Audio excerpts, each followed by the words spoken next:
Muy buenos días, queridos amigos. Bienvenidos al canal Tiempo y Atención, entrando en libertad, saliendo libertad, la mente cuántica, el podcast de libertad, el podcast de libertad. Me vais a perdonar que no corte esto, que me entregue el podcast de Vince Cran, la mente cuántica. Me estoy riendo, medio atolondrado, pero el tema de hoy es como para no reírse, o para reírse, tomárselo con un poquito de relajo, porque vais a ver que es como un atrevimiento, es una osadía.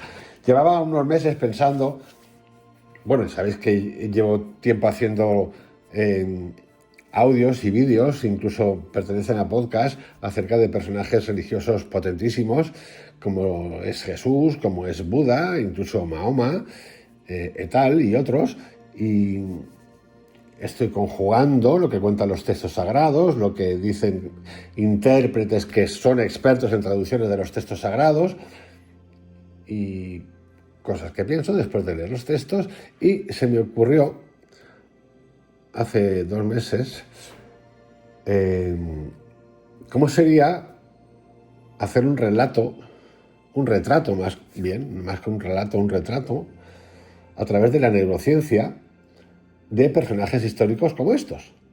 Por ejemplo, Jesucristo, Buda, ¿no? Libre de la creatividad de la interpretación de los teólogos, la fe, la creencia, todo eso, en base a lo que muchos textos han narrado de ellos, incluidos los apócrifos.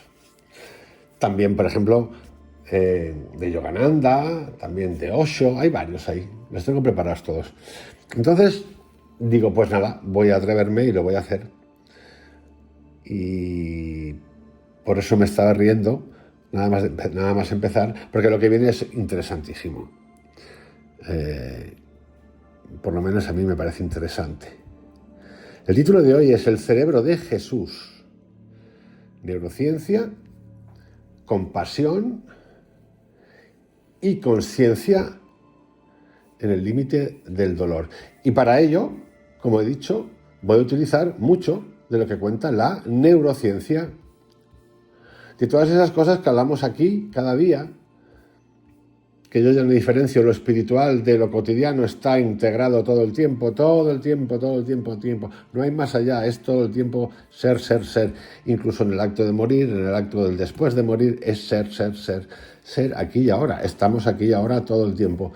Incluso cuando nos vamos.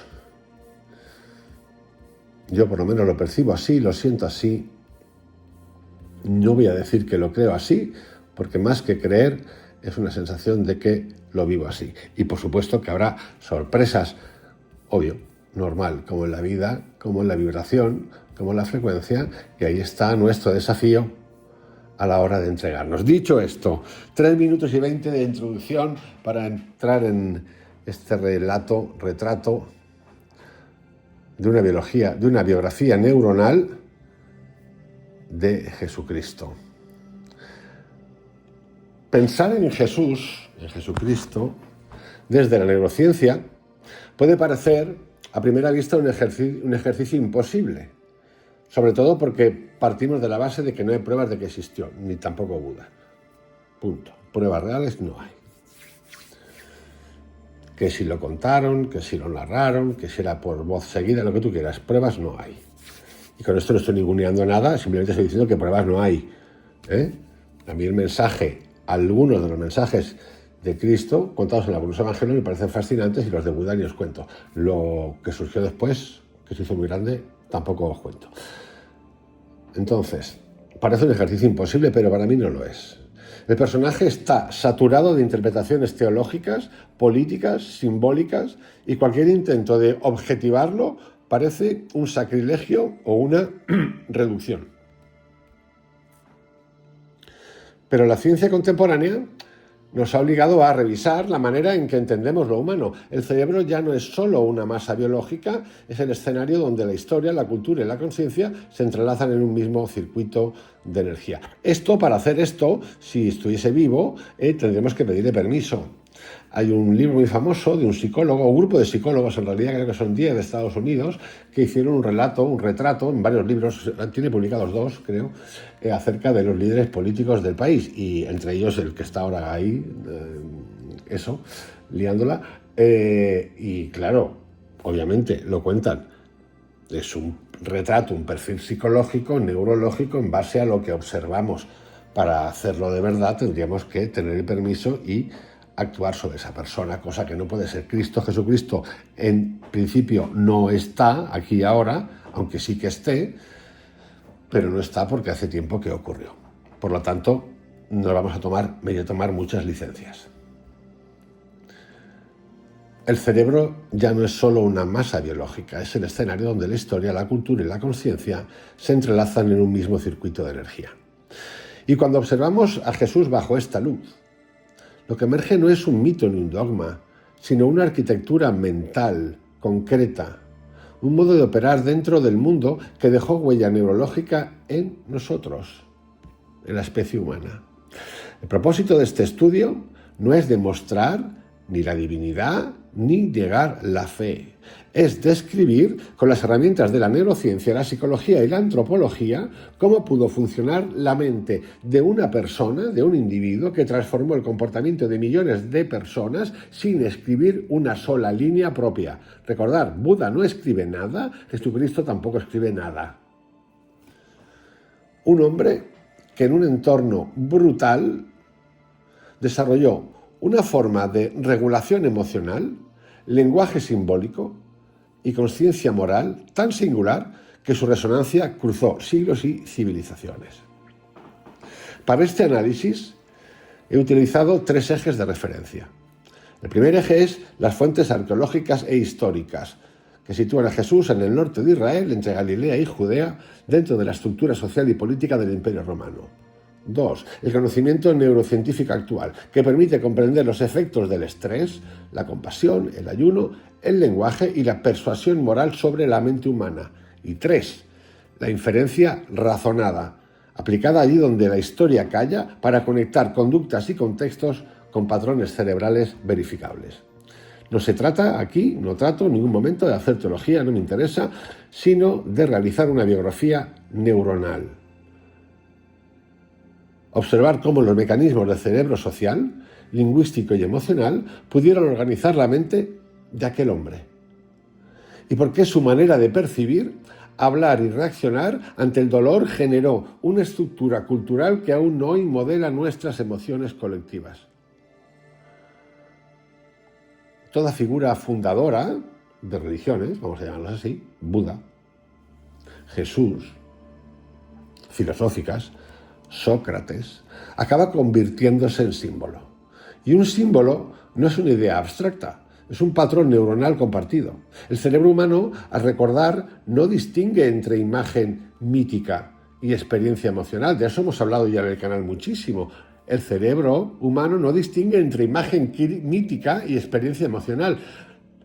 Lo que deja huella es la intensidad de la vivencia, haya existido o no. Por eso, el Jesús histórico no sobrevive solo en los textos, sino en configuraciones sinápticas replicadas durante generaciones a través del lenguaje, el arte, el rito y el proselitismo. 1000 formas, todas. Comprender su perfil neurocientífico es, en cierto modo, estudiar cómo la empatía, la compasión y la resistencia al dolor se convirtieron en herramientas evolutivas. Este estudio no busca reducir a Jesús a su biología, sino mostrar que su singularidad, lejos de contradecir la ciencia, se apoya en ella. La neurociencia contemporánea ha demostrado que la compasión no es debilidad emocional, sino una capacidad entrenable que reconfigura el cerebro, fortalece la corteza prefrontal, reduce la reactividad amigdalar y amplía la tolerancia al sufrimiento. Y eso es importante, y me lo voy a permitir y me lo permito, porque he oído tantas cosas de gente, por ejemplo, de Yogananda, no, es que él ya era un avatar. Entonces te lo dice Pepito, el del chorizo, o Pepita, la del chorizo, dice que era un avatar y tú te tienes que creer que él era un avatar y que ya vino avatar perdido y que en un momento de su vida descubrió que era un avatar y dijo, tengo la misión y me pongo ahí. Los demás dijeron, es un avatar y es un avatar. Bien, pues cada uno puede hacer lo que le dé la gana, entrando en libertad y saliendo en libertad. Y por lo tanto yo me puedo tomar la misma licencia y tratar de llegar a un Jesús a través de la neurociencia, donde sus actos nos recuerdan lo que tantas veces cuento en este canal, que ese acceso a la compasión, que esa manera de tratar el dolor, que esa manera de la empatía con los demás, era un refuerzo constante de sus circuitos cerebrales, más allá de que fuese un avatar, el emisario, o un señor que vino en una nave y que apareció por aquí. Esta es la diferencia. La diferencia estriba en que nosotros le damos un pensamiento. Y no pasa nada. Pero esto es importante para no comulgar con ruedas de molino. Es que era un avatar. Era un niño normal, pero de repente era avatar. En muchos de los evangelios de la vida de Cristo, cuando era niño, evangelios, textos apócrifos, se cuentan cosas de todo tipo. Se cuenta que se peleó con alguno también. Sí, están ahí, son del siglo X, del siglo VIII, del siglo VI. Son reales. Entonces, ¿por qué no vamos a permitirnos estas licencias cuando no tratamos, yo no trato en ningún momento de que cada uno crea lo que le dé la gana? Faltaría más. Pero a mí lo que me gusta es preguntar y saber el porqué de las cosas. Como decía, Yogananda regalaba el Kriya, si leéis La tolerancia de un yogi, a sus amigos, así como en 5 minutos, no más. Bueno, narrado está así. Pero ahora de repente hay un negocio detrás del Kriya donde tienes que estar 3 años. ¿Por qué? Porque tú no eres un avatar. Porque el paso de los años desde Yogananda hasta ahora nos ha llevado a entender que nosotros, los que no hacemos Kriya o no hemos hecho Kriya o no nos han enseñado Kriya, no estamos capacitados ni energéticamente, vamos, que somos impuros para entender el Kriya y llegar al Kriya, cuando Yogananda lo regalaba literalmente. Y tienes que oír que, bueno, eso lo hacía porque él era un avatar. Y un carajo.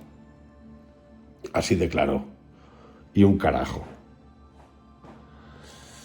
Jesús no fue un moralista, sino un entrenador emocional colectivo. Su lenguaje, sus gestos y su modo de relacionarse producían en los otros una reorganización fisiológica de calma, confianza y vinculación. Lo que la teología llama amor puede describirse con rigor como una plasticidad sináptica orientada hacia la cooperación.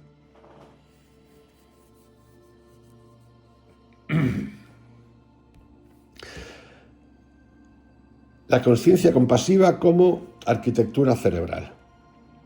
En tiempos de violencia, el cerebro humano tiende a cerrarse. Se hiperactiva la amígdala, se reduce la empatía y domina el miedo. Jesús operó al revés. Generó una inversión del patrón. Su conducta y su discurso parecían diseñados de manera intuitiva o consciente para desactivar el ciclo del miedo y restaurar la regulación prefrontal. Nos ha quedado poco de él. Poquito. Porque de todo eso, que es la magia de Jesucristo,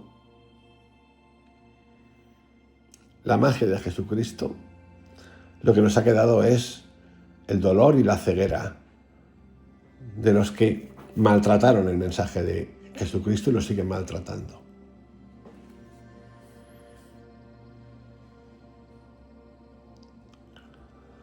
Su conducta y su discurso parecían diseñados de manera intuitiva o consciente para desactivar el ciclo del miedo y restaurar la regulación prefrontal. Donde el sistema límbico humano respondía con agresión, él introducía atención, respiración, silencio y compasión. En términos modernos, su mente actuaba como un modelo funcional de homeostasis emocional colectiva. Y esa inversión de respuesta biológica ante la amenaza, que ofrece calma, ante la violencia, que ofrece empatía, fue su revolución más profunda. No hay forma de entender su impacto sin entender el suelo neurológico en el que germinó. Galilea, siglo I, hambre, impuestos romanos, castigos públicos, privación, miedo, un laboratorio de estrés crónico. Allí el cerebro de un joven predicador Se adaptó no solo para sobrevivir, sino para reorganizar la percepción de la realidad. Y partimos de la base de que no hay pruebas de que existiera, pero me da igual porque se ha escrito mucho sobre él y esto sale. Cuando uno lee sus textos, esto está. De ese entorno nació un modo de pensamiento donde la compasión no era sentimentalismo, sino una estrategia biológica de coherencia interna frente al caos externo. Bueno, cuando se mete en el templo y a todos los que estaban ahí mareando con los billetitos, ¡tun!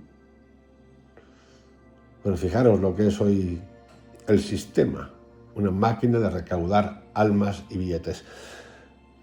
Despojar a Jesús del mito no lo hace menos fascinante, lo hace más humano y más real.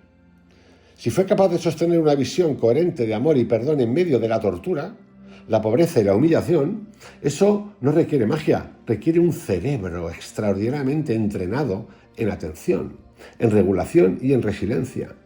Y si lo que enseñó produjo en otros estados de calma, conexión y esperanza, entonces no hablamos solo de un profeta, sino de una mutación cognitiva, alguien que usó la palabra y la emoción como ingeniería del sistema nervioso. Si el cuerpo es el templo de la conciencia, el entorno es el arquitecto que talla sus muros. El cerebro humano no nace en el vacío, se forma bajo la presión de las circunstancias. La Galilea del siglo I, donde creció Jesús, era una región de transición entre el desierto y el mar, entre el imperio y la miseria, y su tensión política, económica y espiritual fue el modo invisible de una mente que aprendió a percibir el mundo desde el borde del peligro y la esperanza. Nazaret no era un lugar de paz mística, era una aldea agrícola sin fortificaciones, sometida a impuestos dobles, el templo y el imperio. La vida cotidiana estaba marcada por la inseguridad alimentaria, la vigilancia romana y el castigo público. En ese contexto, el cuerpo humano se adapta activando un sistema hormonal que hoy conocemos con precisión, el eje hipotalámico,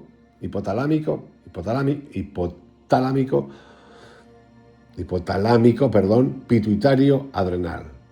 Repito, en ese contexto de inseguridad alimentaria, vigilancia romana y castigo público, el cuerpo humano se adapta activando un sistema hormonal que hoy conocemos con precisión, el eje hipotalámico pituitario adrenal, HPA, responsable de la liberación del cortisol. El cortisol en dosis bajas prepara la atención y la respuesta rápida. En dosis altas y sostenidas erosiona la empatía, debilita el sistema inmunológico y acorta el horizonte de pensamiento. Sin embargo, en ciertos individuos, el estrés crónico no destruye, reorganiza. El cerebro, al verse forzado a mantener la calma en medio del miedo, puede desarrollar un tipo de resiliencia estructural.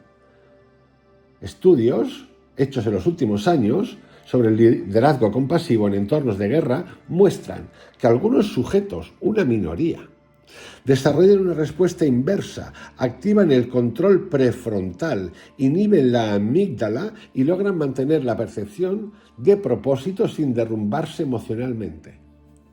Es la llamada adaptación del líder bajo amenaza. Y Jesús era un líder, y fue un líder, y nos siguen contando como líder.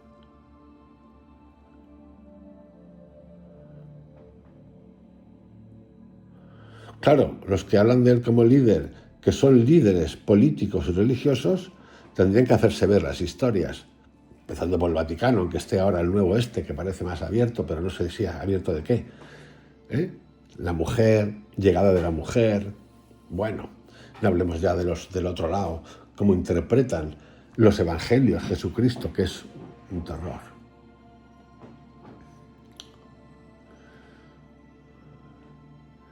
Esto es lo que se llama adaptación del líder bajo amenaza. Jesús vivió en un entorno que forzaba esa adaptación constantemente. Ejecuciones públicas, presenciar la humillación de campesinos, escuchar las voces del hambre y el abuso. Todo ello se convierte en un laboratorio emocional donde la empatía y la atención se entrenan o se quiebran. Él eligió lo primero. Hay una paradoja profunda. Los contextos más violentos a veces paren las mentes más pacíficas. La compasión puede nacer como una respuesta neurobiológica al trauma colectivo. Y me explico. Cuando el dolor externo es constante, la mente humana puede buscar una vía de integración interior, un modo de restablecer coherencia ante el caos. La no violencia de Jesús no fue una ideología, fue una estrategia homeostática, la única forma posible de mantener equilibrio en un ambiente hipervigilante.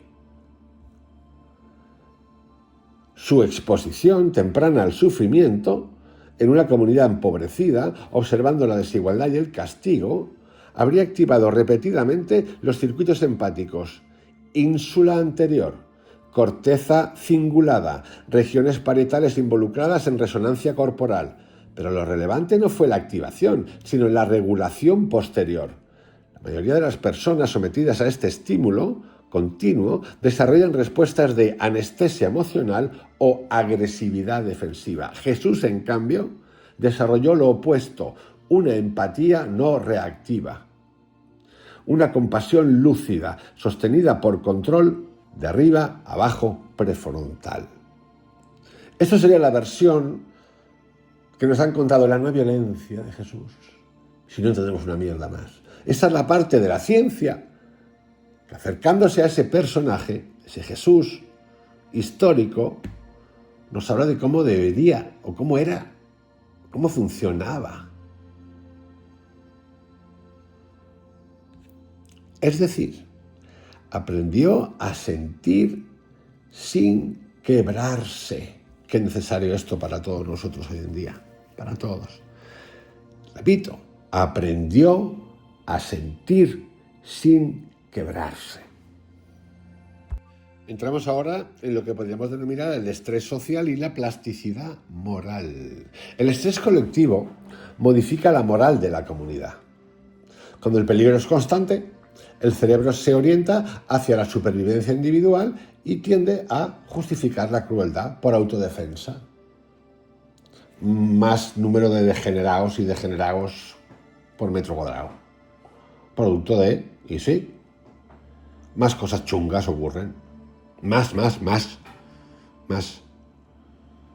que en otros entornos, más, sin duda. Pero en ciertos individuos ocurre un fenómeno inverso. La exposición prolongada al sufrimiento activa procesos de plasticidad moral. Se forma una hiperconexión entre áreas emocionales, amígdala, ínsula, y áreas de cognición moral, corteza prefrontal medial y giro cingulado anterior.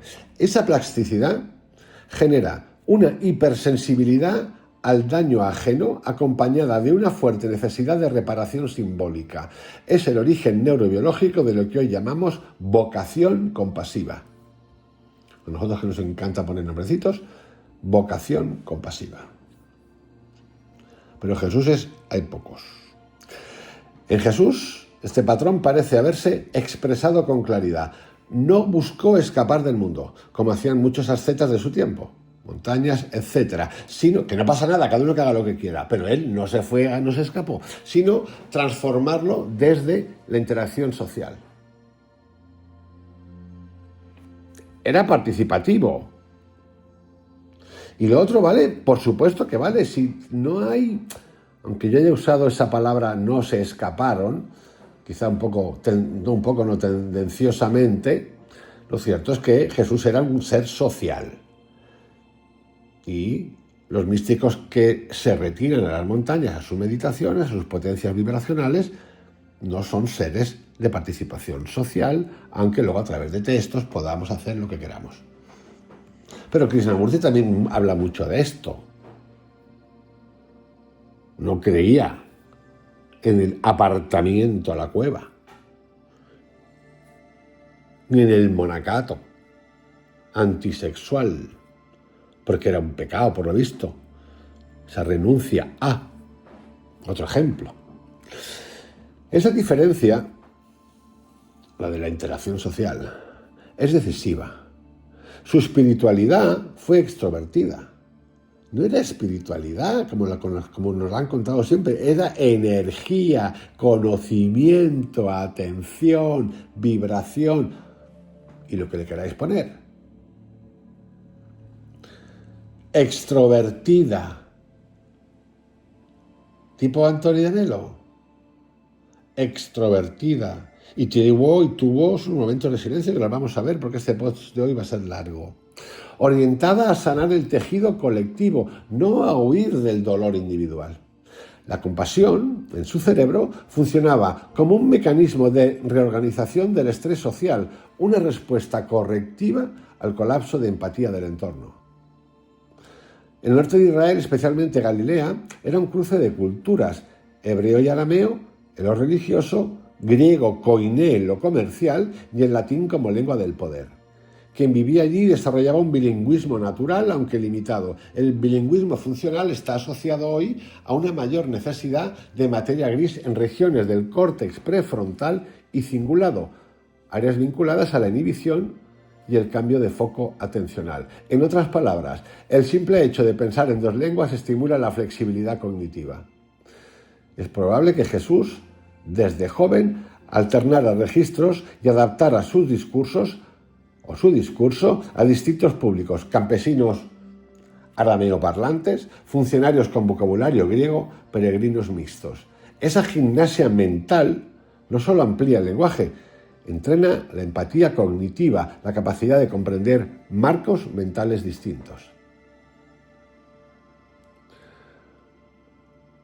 Un líder como sistema nervioso del grupo.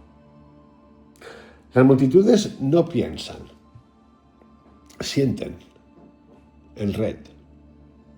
En red, sí, por asociaciones, en red de hoy y en red de entonces. Y todo grupo, consciente o no, sincroniza sus emociones con la figura del líder. Jesús en los evangelios más antiguos aparece una y otra vez como eje de esa sincronía. Cuando Él se calma, los demás se calman. Cuando Él mira, todos miran. Cuando Él calla, el silencio se expande. Cuando le cortan la oreja a Pedro, no monta y pam, pam, pam, le arrea. Cuando lo van a detener, no se defiende. La neurociencia social lo explica como, el nombre es entrainment emocional. El líder regula su propio sistema nervioso para actuar como resonador del grupo. Al ser referenciado como líder, impacta en los demás. Eso es. El tono de voz, la respiración, la postura y los gestos modulan los estados autonómicos de los oyentes. Esto hoy los de las PR, los que dan charlas ahí en salas gigantescas, esto se lo manejan todo así. Juegan con nosotros olímpicamente, cómo se mueven, qué hacen, las manos, los gestos, cómo andan, miran, a quién le dicen que levante la mano, quién hace la pregunta, todo estudiado. No sé si habéis ido alguna vez a alguno de estos eventos. Yo fui a uno de un actor que me gusta mucho,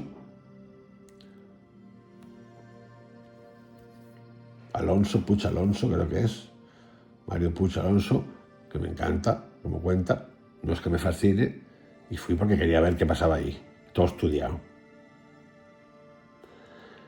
Que listo no estaba estudiando en estas cosas, pero eso no quiere decir que no existiera a nivel organizativo sistemas de oratoria flotantes.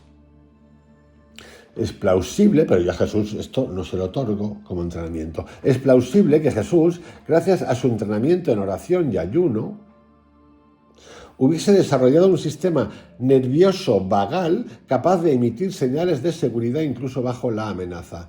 La calma que proyectaba no era retórica, sino neurofisiológica.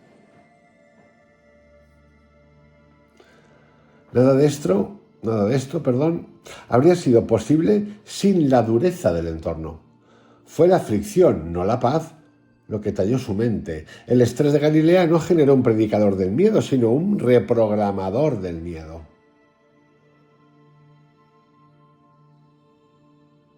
Transformó el cortisol en lucidez, el peligro en compasión y la humillación en símbolo.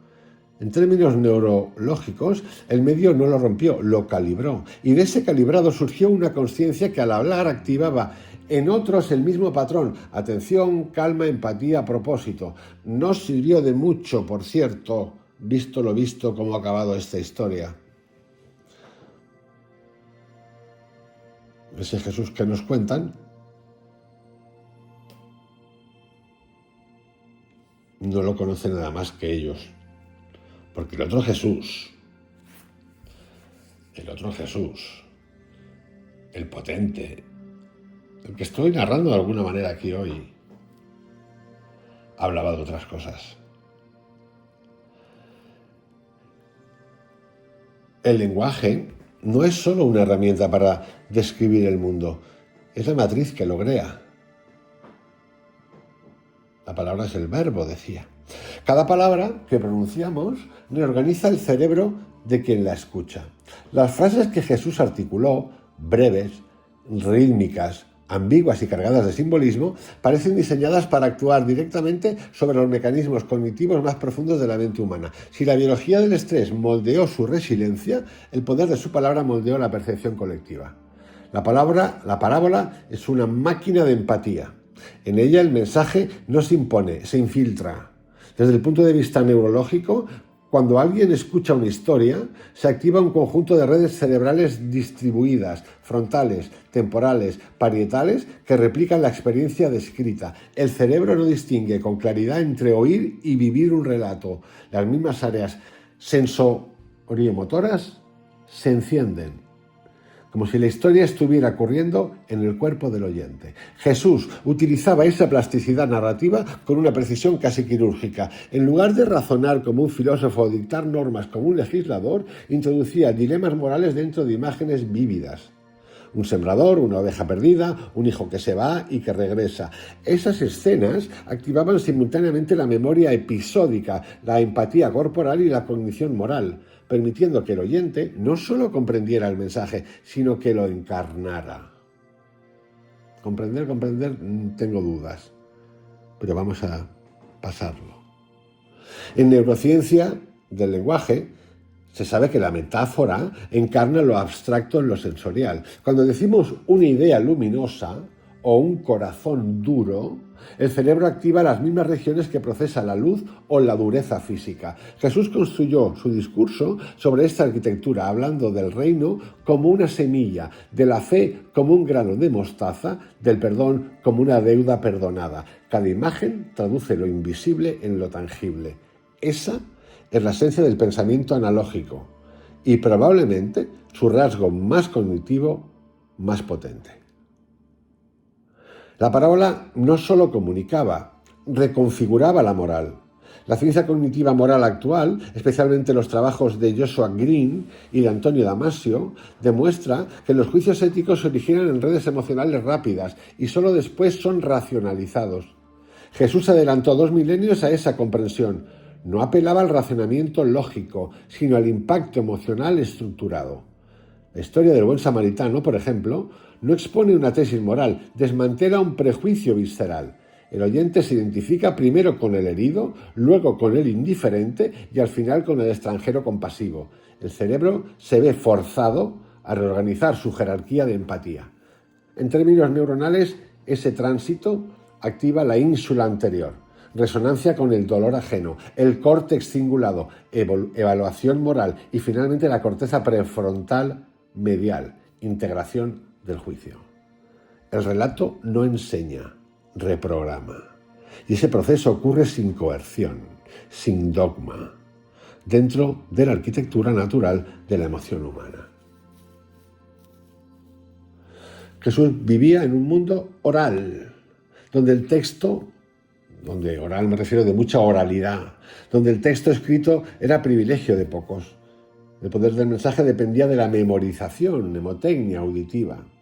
Los estudios modernos sobre ritmo, prosodia y recuerdo verbal muestran que las frases con cadencia, repeticiones y oposiciones binarias se fijan mejor en la memoria de largo plazo. Las expresiones atribuidas a Jesús, los últimos serán los primeros, ama a tus enemigos, no juzguéis y no seréis juzgados, siguen exactamente ese patrón. Son estructuras mnemónicas rítmicas, diseñadas para sobrevivir a la transmisión oral, que perduren en el tiempo.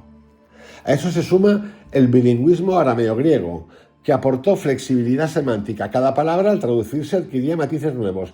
Espíritu, ruá, neuma, reino, Malkut, Basileia. Esa oscilación entre idiomas amplifica las redes de significación y estimula la plasticidad conceptual del hablante. Jesús, al moverse entre lenguas y audiencias, desarrolló una empatía cognitiva que le permitía adaptar la metáfora al nivel de comprensión del oyente. Era capaz de traducir la experiencia mística a la mente campesina y la ética moral al corazón del marginado. El habla de Jesús no era fría ni racional. Su tono, según las reconstrucciones textuales y antropológicas, combinaba cadencia rítmica, pausas lentas y silencios cargados de intención. El silencio en sí mismo era parte del mensaje. La neurofisiología moderna confirma que las pausas y el ritmo lento inducen a los oyentes una activación parasimpática. Ahora estamos en lo parasimpático en este momento, ahora mismito. El cuerpo se calma, el corazón se regula, la atención se amplifica. Aunque en un momento dado nos podemos dormir. Por eso, las multitudes sentían paz al escucharlo. Su discurso sincronizaba los sistemas nerviosos a través del tono, la mirada y la respiración. Parece un curso esto de oratoria, pero esto es lo que cuenta la neurociencia, de cómo era supuestamente, cómo funcionaba esas conexiones neuronales tan particulares de Jesucristo. En cierto modo, Jesús comprendió intuitivamente que el cerebro humano es metafórico por naturaleza. Pensamos en imágenes porque somos organismos sensoriales. La abstracción pura no nos transforma, solo lo hace la experiencia simbólica encarnada. Él lo entendió antes que cualquier neurocientífico. Por eso sus palabras no envejecen, porque no apelan a una ideología, sino a circuitos universales de percepción, emoción y memoria. Percepción, emoción y memoria. La frase "el reino está dentro de vosotros" no es una consigna espiritual. Es una descripción exacta de la cognición encarnada. El reino, la consciencia, el orden interior, no está afuera ni en los dioses, sino en el sistema nervioso capaz de percibir su propia unidad. Lo que en su época sonaba a revelación, hoy puede leerse como una intuición. Una intuición neurofenomenológica. El despertar como expansión de la conciencia autoobservante. Las parábolas de Jesús nunca explicaban del todo su sentido. Esa ambigüedad no es debilidad discursiva, es una estrategia cognitiva. El cerebro aprende mejor cuando hay incertidumbre controlada. El vacío de significado obliga a mantener la atención, buscar patrones, crear sentido. Las metáforas abiertas, el reino es como una red, una levadura, un tesoro escondido, dejan espacio para la participación activa del oyente. En ese proceso, cada individuo construye su propia red neuronal de significado. El genio pedagógico de Jesús fue convertir el aprendizaje en autoorganización cerebral. No transmitía contenidos, despertaba configuraciones. Y esa es la marca de toda enseñanza verdaderamente transformadora. No llena la mente, la reconfigura. En el universo del lenguaje, Jesús operó como un ingeniero de la conciencia colectiva. Su palabra no pretendía informar, sino mutar la estructura interna de quienes lo escuchaban. Cada parábola era un vector de neuroplasticidad moral, una red de imágenes destinada a modificar los circuitos del miedo y del juicio, reemplazándolos por compasión, cooperación y propósito. Su lenguaje no era humano por debajo de lo divino, ni divino por encima de lo humano. Era humano en su forma más elevada. Un lenguaje que sabía transformar el cerebro sin violencia. El milagro no estaba en sus actos, estaba en su capacidad de activar en otros el mismo patrón de conciencia que había cultivado en sí. Seguimos. Vamos a entrar ahora en el mundo de la compasión entrenada y la regulación emocional.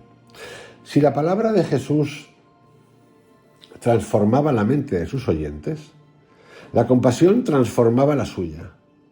Lo que la teología describe como virtud, la neurociencia lo reconoce hoy como mecanismo de plasticidad emocional profunda. sentir con el otro, sin hundirse en su sufrimiento, exige un equilibrio finísimo entre emoción y control, entre empatía y lucidez. Jesús no nació con esta armonía, la construyó a través de la práctica. En la historia que hemos leído de Jesús hay un proceso. De repente, ¡pum! Cuando es ya mayor. De repente. Su vida fue un entrenamiento continuo en el arte de regular la respuesta del miedo mediante la atención consciente. Obviamente Jesús pensaba distinto. Sin duda. Sin ninguna duda. En el cerebro humano, la empatía pura activa las mismas redes que el dolor físico. La ínsula anterior, la corteza cingulada anterior y regiones somatosensoriales que replican el malestar ajeno. Si no se regula, ese mecanismo conduce al agotamiento, la culpa o el rechazo. La compasión entrenada, en cambio, entrenada como aceptada, reconocida, en cambio, activa un patrón distinto. Las áreas de afecto positivo y regulación prefrontal, junto con circuitos dopaminérgicos ligados a la motivación prosocial, se ejecutan. Es decir, el cerebro pasa de sufrir al ver el dolor, pasa a sentir impulso de aliviarlo. Esa transición es exactamente la que se observa en la conducta de Jesús. No reacciona con piedad pasiva, sino con acción calmada. Toca al enfermo, se detiene ante el marginado, devuelve dignidad con gestos simples, no evita el sufrimiento del otro, lo sostiene sin hundirse. Neurofisiológicamente eso implica una amígdala desacoplada del pánico y un prefrontal dorsolateral activo, inhibiendo la reacción automática. La compasión en él funciona como una forma avanzada de autonomía emocional. En personas altamente sensibles, el exceso de empatía genera lo que los psicólogos llaman empathetic distress, la angustia por sentir demasiado. Empathetic distress, en inglés, la angustia por sentir demasiado. Jesús parece haber atravesado ese umbral. En los evangelios se le ve llorar, conmoverse, agotarse, pero nunca perder el centro. La emoción lo toca, pero no lo consume. Ese patrón solo es posible cuando la corteza prefrontal medial, la región que integra emoción y razón, ha aprendido a regular el flujo de la amígdala. En neurociencia se llama control de arriba a abajo.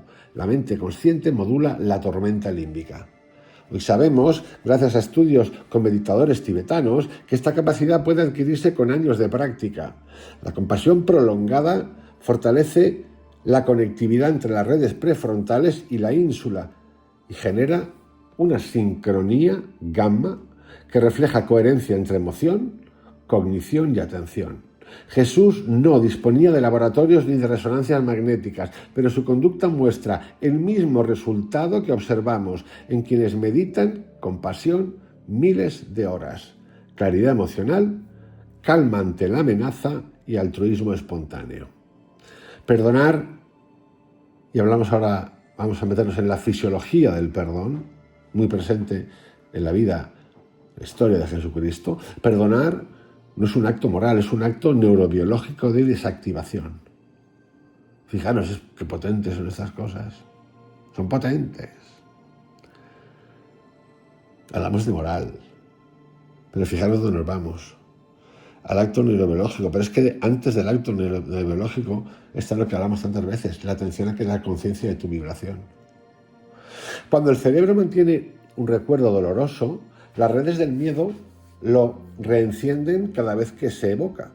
El perdón no borra la memoria, rompe el circuito de reactivación. No borra la memoria. Aquí está el gran secreto para muchos de nosotros. No borra la memoria, rompe el circuito de reactivación. Permite que la amígdala deje de disparar ante el mismo estímulo. Jesús enseñó el perdón no como dogma, sino como higiene mental. Perdona 70 veces 7 es la traducción simbólica de un proceso fisiológico reiterado: desensibilizar el sistema nervioso ante el daño.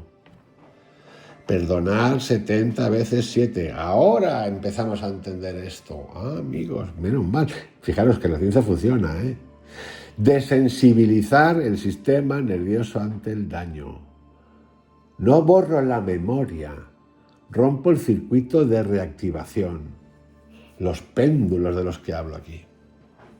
Cada vez que alguien perdona, que rompe el circuito de reactivación, reorganiza su cerebro para liberar recursos cognitivos atrapados en el rencor. Y cuando lo hace públicamente, enseña a los demás a hacer lo mismo. El perdón es su enseñanza.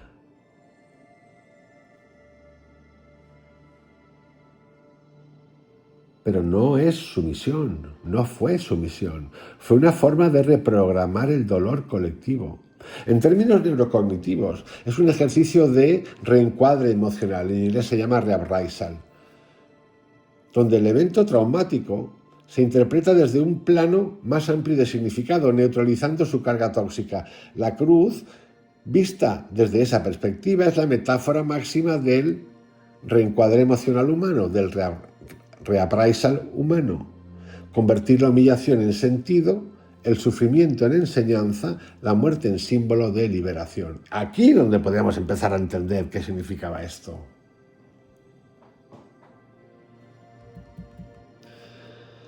Aquí nos queda todavía por entrar en eso de que me entrego al dolor y me entrego a que me cuelguen ahí, pam, pam, me crucifiquen. Eso es otra historieta, ¿eh?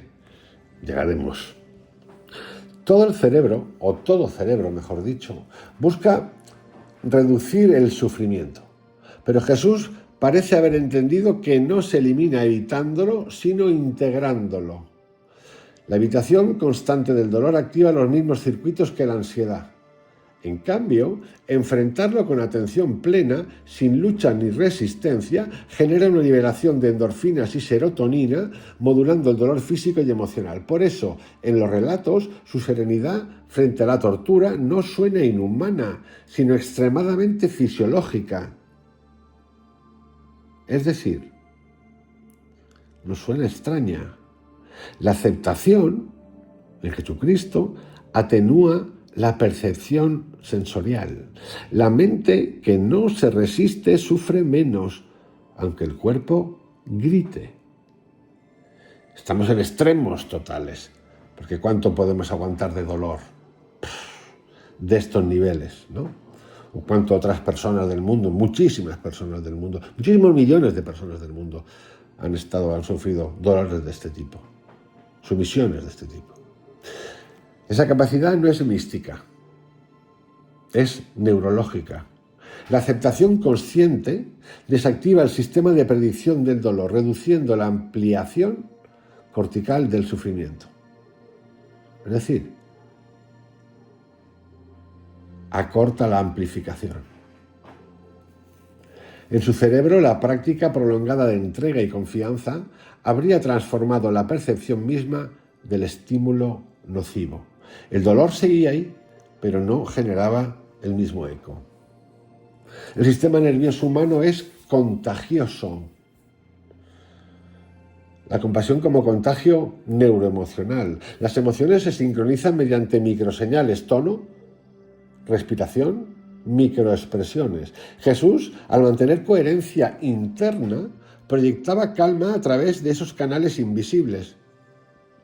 Su serenidad modulaba la fisiología de los demás. Cuando alguien sufría a su lado, su tono de voz y su mirada probablemente activaban en el otro neuronas espejo asociadas al alivio y al sentido de seguridad. No es un milagro, es resonancia vagal. La compasión, cuando es auténtica, tiene un campo biológico medible. Hoy sabemos que estar junto a alguien en paz regula el ritmo cardíaco y reduce los niveles de cortisol. Jesús fue literalmente un regulador humano de estrés colectivo. Su genialidad no consistió en hacer milagros, sino en modular la fisiología de quienes lo rodeaban mediante su propia coherencia interna. En su presencia, el sistema nervioso de los demás encontraba un modelo funcional de armonía. Eso explica por qué la gente decía sentirse sanada. simplemente al escucharlo o tocarlo. No era sugestión mágica, era neurocoherencia interpersonal. Hoy en día tenemos a Joe Dispenza y a tantos otros que hablan de estas cosas, de el milagro, pero ya no lo llaman milagro. Un poquito le meten el milagro porque vende mucho, pero hablan de que tú con tu trabajo interior puedes sanar at once, de repente, o mañana, o a la semana. Ejemplos hay unos cuantos. Yo conozco alguno potentísimo de una amiga. En este sentido, Jesús encarna el estadio más alto de lo que hoy la neurociencia llama inteligencia emocional. Una integración estable entre emoción, cognición y compasión, donde la empatía no se desborda y la mente no se enfría. La atención plena, la regulación fisiológica y la motivación prosocial convergen en una misma estructura de conciencia. Jesús no fue un moralista que enseñaba bondad, fue un experimentador interior que descubrió, antes que la ciencia, que el miedo puede desactivarse y la agresión disolverse desde la fisiología de la atención. Su compasión no era sentimental, era estratégica, neuronal y estructural. Transformó el estrés en empatía, el dolor en enseñanza y la emoción en instrumento de lucidez. Otra cosa es que nosotros seamos capaces de verlo, que no lo solemos ver. Cuando decía ama a tus enemigos, no estaba proponiendo una utopía imposible, sino describiendo un mecanismo de autorregulación. Si puedes amar al que te hiere, tu sistema nervioso se libera del dominio del miedo. Y en esa libertad, no en los dogmas ni en los templos, reside lo que la biología y la mística llaman, con distintas palabras, la paz interior. Vamos a pasar ahora a otra área de la vida de Jesucristo, ¿no? Oración, soledad, ayuno. Todo sistema nervioso necesita silencio, lo que menos tenemos nosotros hoy en día. En un mundo saturado de estímulos, la soledad no es un lujo espiritual, es una necesidad biológica. Jesús lo entendió sin saber neurología. Se retiraba a montes, al desierto, al mar, buscando un tipo de atención que hoy la ciencia reconoce como estado de absorción mística, una condición en la que el cerebro reorganiza su actividad y el sentido del yo se disuelve en una percepción amplia, atemporal, lúcida. El desierto es un espacio extremo. Se convierte en su laboratorio neurobiológico, el de Jesucristo. Silencio absoluto, calor, escasez, aislamiento. Allí el cerebro humano cambia de modo. Privado de estímulos externos, activa redes internas de percepción y memoria y comienza a experimentar lo que en neurociencia se denomina saliencia interna, un aumento de la sensibilidad a los propios procesos mentales, sensaciones corporales y ritmos biológicos. Jesús vivió esa experiencia como un proceso de preparación, 40 días de ayuno y silencio. Desde el punto de vista fisiológico, el ayuno prolongado induce cetosis, liberación de cuerpos cetónicos que alimentan el cerebro cuando el azúcar escasea. En ese estado, la mente se vuelve más clara y sostenida, pero también más permeable a las visiones y a la intuición simbólica. Fijaros qué interesante esto. Lo que la tradición llama tentaciones puede interpretarse como proyecciones mentales. La mente hambrienta amplifica los contenidos inconscientes y los representa en forma activa. Por lo tanto, esa aparición demoníaca no era ese ser que aparecía ahí como el demonio. Es uno mismo. Pero cómo nos encanta pensar en el infierno y el demonio, los cuernos y el rabo y la Virgen Santa, divina. En esos días de aislamiento, su cerebro no se apagó, se reorganizó. La disminución del flujo de dopamina exógena, por falta del estímulo social, no hay nada por ahí, favorece la introspección. mientras que el aumento de la acetilcolina y la noradrenalina genera un tipo de atención sostenida, sin distracciones. El desierto fue, literalmente, su laboratorio neurocognitivo, el espacio donde aprendió a dirigir su conciencia hacia adentro, hasta que el ruido del mundo se disolvió. Aprendió a saber quién era. El demonio no estaba por ahí. En los textos antiguos, la palabra oración, prosuké, tefilá, no designaba repetir fórmulas, sino orientar la mente hacia un foco de unidad. Repito, como lo del yoga, en los textos antiguos, la palabra oración, proseuké, tefilá, no designaba repetir fórmulas, sino orientar la mente hacia un foco de unidad.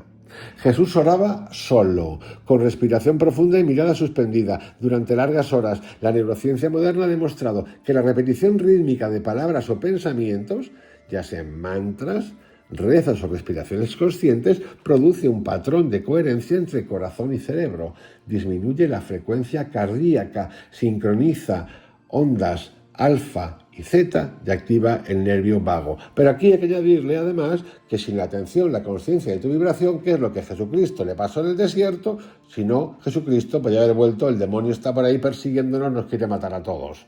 Por lo tanto, si yo repito mantras, hago meditaciones o lo que acabo de contar y no soy consciente, tengo la atención, puedo ser un tontaina, cosa que ocurre bastante. No es suficiente con esto. Es estar dispuesto a entrar en uno. En el desierto, Jesucristo entra en él. Ese demonio no está ahí, es él. Se está curando de sus miedos, de sus tentaciones, llaman. Cuando esto pasa, como le pasaba a Jesucristo, el resultado es un estado de calma fisiológica y claridad mental, donde la mente deja de reaccionar y comienza a observar. En ese silencio interior, los límites del yo se diluyen. La red neuronal por defecto, lo que se conoce como DMN, responsable del pensamiento autorreferencial, reduce su actividad y la conciencia se expande hacia una percepción sin centro. Pensamiento autorreferencial es que me autorreferencio todo el tiempo, como hacen muchos gurús que solo hablan de ellos. Muchas sectas de esas que tienen un montón de seguidores solo hablan de este libro, el libro de este, pero escucha, había más gente, ¿no? No, autorreferencial. En ese silencio interior, los límites del yo se diluyen. No hay autorreferencia. No hace falta que sea más claro, ¿no? Reduce su actividad y la conciencia se expande hacia una percepción sin centro. Es el mismo fenómeno descrito en meditadores avanzados, monjes y practicantes de oración contemplativa. Una sensación de unidad, de inmensidad serena, que algunos interpretan como presencia divina. Pero es que esto existe sin necesidad de ser monje, sin necesidad de ser un rezador. Eso existe en gente normal, de la vida cotidiana, de los que no sabemos nada. Sí, nada. Pero que no nos importa porque nos salen en Instagram, en TikTok, en la tele, o es un monje reconocido, o lleva una telita puesta, una pulsera, o ha hecho algo. Muchos. Y esto es lo que tenemos que empezar a entender. Porque siempre estamos buscando en lo exterior, en la referencia de algo. Neurobiológicamente, es la mente observándose a sí misma sin intermediarios. Jesús parece haber accedido a ese estado con facilidad creciente. Sus retiros nocturnos y su capacidad para mantener la calma frente a la hostilidad sugieren un entrenamiento intensivo en regulación autonómica y foco atencional sostenido. El silencio se convirtió en su tecnología de autoconsciencia. Y aquí podemos preguntarnos, si queréis, ¿y de dónde cojones lo aprendió? ¿Quién se lo enseñó? ¿Venía ya así, de factory, de fábrica? Podemos coger el ejemplo de Krishnamurti. Desde que lo encuentran, jovencito, pequeñito, pam, cuando rompe con la orden de la estrella, y a partir de ahí, pam. Pero ahí podemos seguir un proceso, digamos, a este le dieron todas estas cosas, Con Jesucristo no lo tenemos claro. No sabemos, tenemos textos que cuentan de la infancia, lo que dice, que le pegó a uno, a otro, a un niño, que tal, que se cabreó con su padre, pam, lo que tú quieras, pero no sabemos.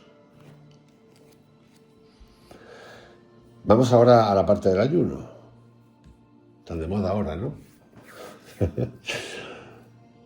Ayuno, visión y plasticidad cerebral. El ayuno no solo purifica el cuerpo, reconfigura la mente. Cuando el organismo entra en escasez, el cerebro prioriza las funciones esenciales, es decir, la atención, la percepción y la memoria. Se incrementa la secreción del factor neurotrófico derivado del cerebro, que se conoce como BDNF. Se incrementa la secreción de factor neurotrófico derivado del cerebro. Una proteína que estimula la plasticidad sináptica y mejora la resistencia neuronal al estrés oxidativo. Esto explica por qué muchos visionarios y ascetas de distintas tradiciones reportan durante ayunos prolongados una sensación de lucidez intensa. En Jesús, ese proceso no fue un acto ascético de tortura, sino una tecnología biológica de expansión de la atención. El hambre disciplinada silenciaba las distracciones y agudizaba la percepción. El cuerpo se convertía en antena, no en obstáculo. Al igual que los yogis o los místicos del desierto, descubrió que el cuerpo, lejos de ser enemigo del espíritu, es un instrumento vibracional. Al vaciarlo, la mente se afina. Y aquí entra la soledad. ¿Y cómo se reorganiza el yo? La soledad es un espejo sin adornos. Muestra al ser humano su mente sin ruido. Pero el aislamiento prolongado puede llevar al delirio o la iluminación, según cómo se gestione la atención. Jesús utilizó la soledad como espacio de reintegración, no de evasión. Mientras muchos se apartaban del mundo por miedo o desprecio a él se retiraba para recalibrar la percepción. Él se relacionó con prostitutas. Muchos de los otros grandes meditativos es como, ni me toques, no me puedes tocar, por muchas razones, ni, ya sabéis, sí. En esos momentos, su cerebro debía experimentar lo que los neurólogos llaman estado de absorción total, el famoso flow, fluir. Una disolución del yo narrativo acompañada de coherencia rítmica entre corteza y tálamo, sensación de tiempo suspendido y gratificación interna. Esa absorción no era fuga, era preparación. Cada vez que emergía del silencio, regresaba con más claridad, con más compasión, más foco. El aislamiento no lo volvía extraño ni ascético, sino operativo. Un maestro que había aprendido a entrar y salir del silencio como quien respira. Vamos ahora a la fe, en su acepción más profunda, que por cierto no es creencia, sino un estado neuroemocional de confianza radical. Qué distinto, ¿eh? No es ceguera. Cuando el sistema límbico percibe amenaza, libera adrenalina y cortisol. Pero si la corteza prefrontal logra imponer un marco de seguridad interna, todo está bien. El eje del estrés se desactiva. Ese cambio fisiológico es lo que la tradición llama paz del espíritu. Jesús, al enseñar la fe como entrega, estaba enseñando un protocolo de regulación autonómica, reemplazar la narrativa del miedo por una narrativa de confianza que neutraliza el sistema de alarma.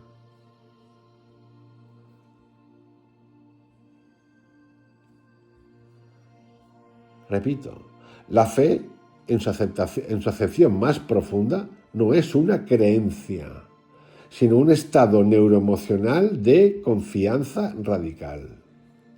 Tu fe te ha salvado. Podría traducirse en lenguaje neurobiológico como tu sistema nervioso ha logrado volver a la coherencia. La curación en muchos casos era la consecuencia directa de ese reordenamiento. El cuerpo, liberado de la cascada del miedo, se cura. recupera su energía inmunológica y metabólica.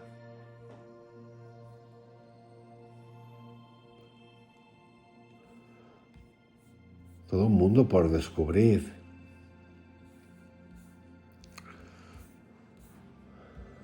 Vamos a entrar ahora en lo que se conoce como la experiencia mística, como integración, no como evasión, me voy fuera.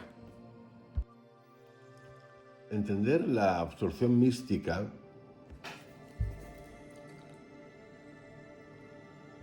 es entenderla no como un escape del mundo, sino como un estado en el que la percepción y la emoción se integran en una coherencia total. Lo que ocurre aquí es que al llevarlo a términos de fe, creencias, transformación del mensaje original a lo llamado espiritualoide, es cuando se desmonta o se infecta el concepto. Según parece, Jesús había alcanzado ese punto en repetidas ocasiones. Su serenidad ante el conflicto, su capacidad de respuesta sin agresión, su lucidez ante la muerte, todo indica una mente que había trascendido y que había aprendido a desactivar la narrativa del yo y mantener la atención en el presente puro, donde el dolor y la amenaza pierden su dominio. Esa condición en la que el yo se silencia y la conciencia se expande ha sido descrita en todas las tradiciones con nombres distintos: samadhi, satori, kenosis, iluminación. Neurocientíficamente, todas comparten un patrón común: reducción de la red del yo, DMN, aumento de coherencia gamma y predominio de ondas Z asociadas a calma vigilante. Jesús encarnó ese patrón sin mapas, sin mantras, sin dogmas. Su método fue la vida misma: atención, silencio, compasión. La oración, el ayuno y la soledad no fueron en Jesucristo prácticas religiosas, sino protocolos biológicos de expansión de la conciencia. A través de ellos, Jesús desarrolló una mente de coherencia excepcional, capaz de mantener la calma en medio del caos y de convertir el silencio en acción lúcida. Cuando decía entrar en tu habitación y ora en secreto, no estaba proponiendo un ritual, estaba ofreciendo una instrucción neurofisiológica. Cierra los estímulos externos, respira, siente el cuerpo, deja que el pensamiento se disuelva y observa cómo la mente se aclara. Allí, en ese punto de equilibrio entre cuerpo, energía y atención, comienza la transformación real. El desierto, en última instancia, no estaba afuera, sino dentro de él. Y en ese desierto interior, Jesucristo descubrió que la conciencia no necesita milagros, basta con aprender a habitarla. Ninguna mente, vamos a entrar ahora al impacto de Jesucristo en el grupo desde la neurociencia, desde la mente, ninguna mente, por iluminada que sea, existe en aislamiento. Toda conciencia es una frecuencia que necesita un medio para propagarse. En el caso de Jesús, ese medio fue la emoción humana colectiva, una masa social desestructurada, fatigada por la opresión, lista para resonar con cualquier vibración que encarnara coherencia. Coherencia es también justicia en este caso. La verdadera fuerza de su mensaje no fue doctrinal, sino neuroemocional, un fenómeno de contagio, de calma, de empatía y de sentido. La neurociencia social moderna ha demostrado que los grupos humanos sincronizan sus estados fisiológicos con los de su líder. Esto también tiene un peregrito importante, brutal. Estos son ideologías.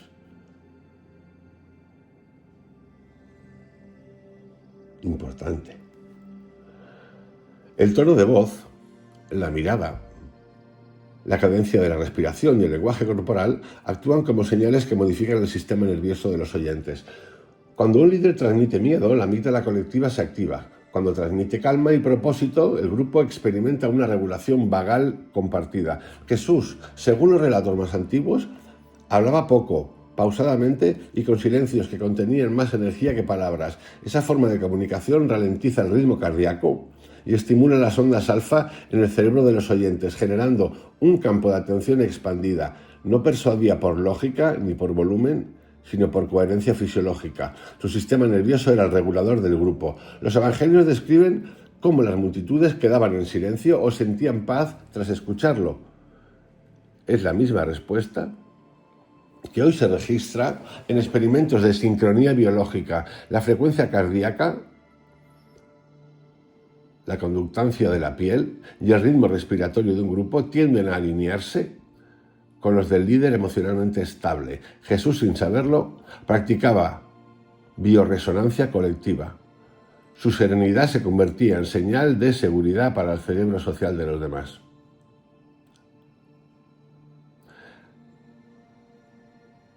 La teoría biológica de las señales costosas explica que los comportamientos que implican riesgo o sacrificio personal aumentan la credibilidad del líder. Quien está dispuesto a sufrir por su causa demuestra autenticidad. En la mente humana, la coherencia entre discurso y conducta activa regiones de confianza y pertenencia. Corteza prefrontal medial y giro cingulado anterior. Jesús llevó este principio al extremo. No se impuso por fuerza ni prometió poder. Arriesgó todo lo que poseía, incluso su vida, por la coherencia de su mensaje. Esa disposición al sacrificio generó una resonancia neuroética. El cerebro de los oyentes detecta la congruencia y libera oxitocina, la molécula de la confianza. Cuando un grupo percibe que su líder actúa con integridad, el vínculo se vuelve hormonalmente estable. Eso explica cómo un maestro itinerante, sin ejército ni dinero, logró inspirar obediencia emocional y fidelidad afectiva en comunidades enteras. El lenguaje es persuasión. El lenguaje emocional es persuasión. Jesús no persuadía con argumentos complejos. Su lenguaje apelaba al sistema límbico, no al córtex analítico. En neurocomunicación, las palabras que evocan emociones básicas, miedo, esperanza, ternura, tienen mayor capacidad de retención y de cambio de conducta que las ideas abstractas. Por eso trabajo tanto aquí en los sistemas emocionales, los tipos de emociones. Para estar atentos. Para estar atentos a nosotros y para estar atentos a los lenguajes que se usan diariamente, cotidianamente, sobre todo en redes sociales, en Internet, para influenciarnos. Sus frases, bienaventurados los que lloran, no temáis, la verdad os hará libres, son ejemplos de comandos emocionales. Combinan vulnerabilidad y promesa, activando simultáneamente dopamina, motivación y oxitocina, confianza. Además, Jesús usaba lo que hoy llamamos o llamaríamos tecnología del refuerzo positivo intermitente. No ofrecía recompensa inmediata ni constante, sino vislumbres del reino, fragmentos de promesa que mantenían al grupo en búsqueda. Ese esquema activa los circuitos dopaminérgicos, de expectativa, los mismos que sostienen la curiosidad y el aprendizaje prolongado. El resultado es un tipo de atención emocional sostenida. Los oyentes permanecen en estado de apertura, deseosos de descubrir más. Y esto está bien, y esto tiene un puntito de uso. El cerebro humano tiene un circuito específico para las pertenencias. Para la pertenencia.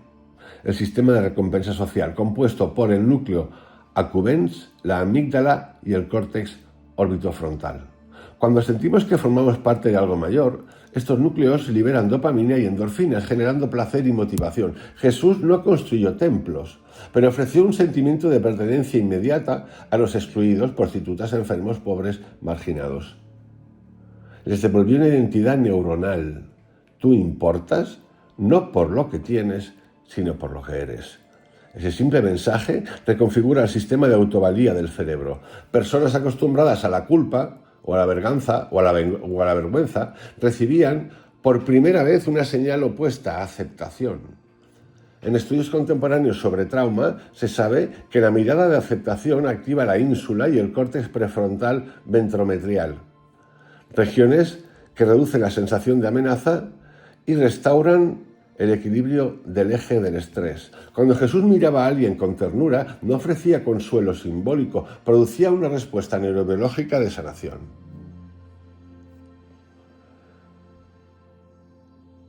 Las fuentes históricas sugieren que Jesús utilizaba un lenguaje corporal de proximidad y contacto, algo inusual en líderes religiosos de su tiempo. Tocar a un enfermo o a un marginado no era solo un gesto ético, era una intervención somática. El contacto físico libera oxitocina y serotonina, reduce la frecuencia cardíaca y genera sensación de seguridad. Cada imposición de manos o abrazo funciona como una transferencia de regulación fisiológica. Además, su postura relajada, la lentitud de sus movimientos y su mirada sostenida generaban un efecto hipnótico natural. La hipnosis, en términos neurocientíficos, no es pérdida de conciencia, sino focalización extrema de la atención en una fuente de seguridad. Jesús, al encarnar calma y coherencia, se convertía así en esa fuente. Su presencia reorganizaba los niveles de excitación de los cuerpos a su alrededor. Cuando un grupo humano comparte estados emocionales de calma, de confianza y de propósito, se produce un fenómeno conocido como coherencia social. Las decisiones morales dejan de basarse en miedo o castigo y emergen de la empatía compartida. Eso fue lo que Jesús sembró, una moral fisiológica, basada en la resonancia emocional más que en la obediencia. En vez de imponer normas, modeló un estado de conciencia y dejó que los cuerpos lo imitaran. Lo que ocurre aquí es que el mensaje de Jesús era mucho más profundo que eso, porque hablaba de la individualidad, sí, en sociedad compartida, de que el reino de Dios está en ti. No hablaba de seguir a nadie. Y el ser humano tiene una tendencia a seguir y a seguir y a seguir. Brutal. Sus seguidores no se sentían obligados, se sentían comprendidos. Esto es una de las armas más grandes que existe de la propaganda de toda la vida. ¿Tiene un fin bueno? Sí, cuando se lleva hacia entrar en libertad y salir en libertad. Cuando llegas a ese estado de... La fe en este contexto trasciende la ideología y se convierte más en una coherencia emocional sostenida por el ejemplo. Otra cosa es lo que tú, al pertenecer al grupo, hagas con ella. Porque el líder no es grupo, el líder es líder, religioso, político, económico, lo que te dé la gana. Es el que imanta a través de esas formas que estoy describiendo. Cada comunidad que lo escuchaba replicaba de forma espontánea su patrón neurológico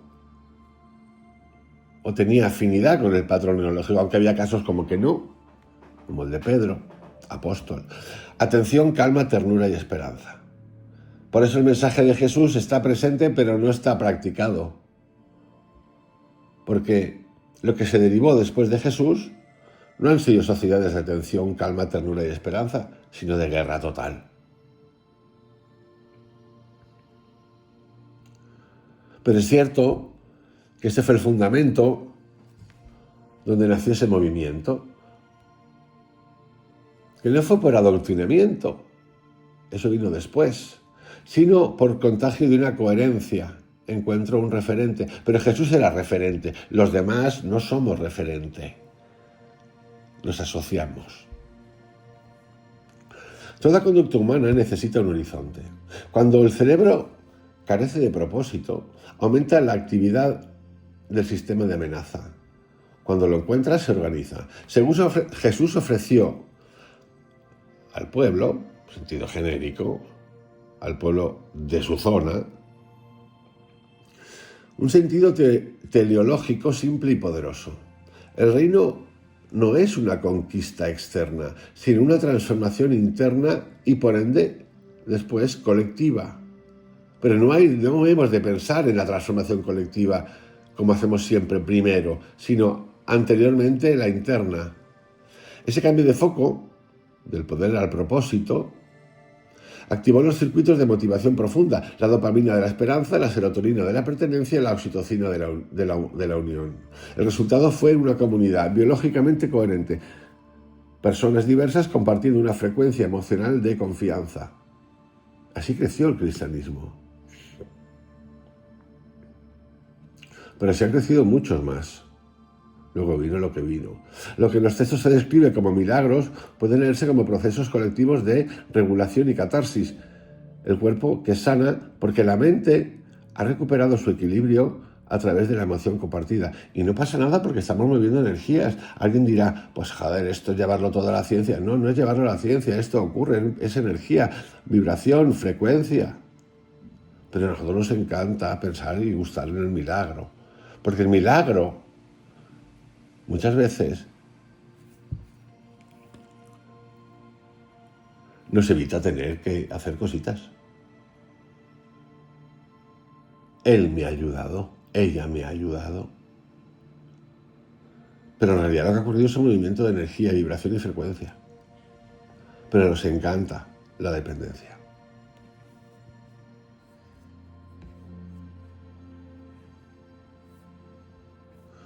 Vamos ahora al apartado del dolor extremo, de la crucifixión, de la fisiología de la resistencia. No hay mente espiritual que no se pruebe en el cuerpo. El tema es peculiar. El dolor es el examen final de toda conciencia, la frontera donde las palabras se disuelven y solo queda la lucidez o la desesperación. En ese umbral Jesús no predicó, respiró.